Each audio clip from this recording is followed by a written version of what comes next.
Chicken marinate करायला वेळ नव्हता आणि घरात दहीसुद्धा नव्हती, पण चिकन पुलाव खायची भारी इच्छा झाली होती. तर असा बनवला झटपट आणि एकदम सोप्या पद्धतीने चिकन पुलाव. तर अगोदर एका पातेल्यात 3 ते 4 पळी तेल घालून त्यात थोडे खडे मसाले घातले. मग 3 मोठे कांदे उभे चिरून ह्यात घातले. ते व्यवस्थित परतून आलं, मिरची, लसूण, कोथिंबीरची पेस्ट ह्यात टाकली.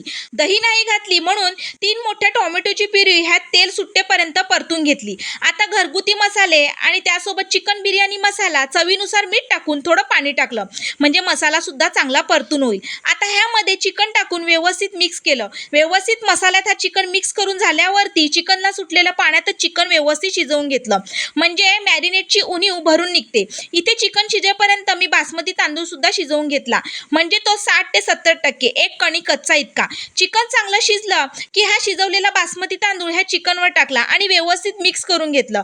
आता बाजूला एका भांड्यात साजूक तूप गरम करून घेतलं. त्यामध्ये काश्मीरी लाल मिर्च पावडर टाकली आणि हा तडका या पुलावर टाकला.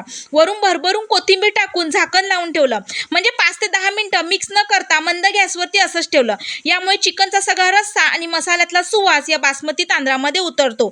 मस्त असा झटपट चिकन पुलाव तयार आहे. या तुम्ही पण जेवायला. आणि तेवढं जाता जाता व्हिडिओला एक लाईक आणि चॅनलला सबस्क्राईब करायला अजिबात विसरू नका.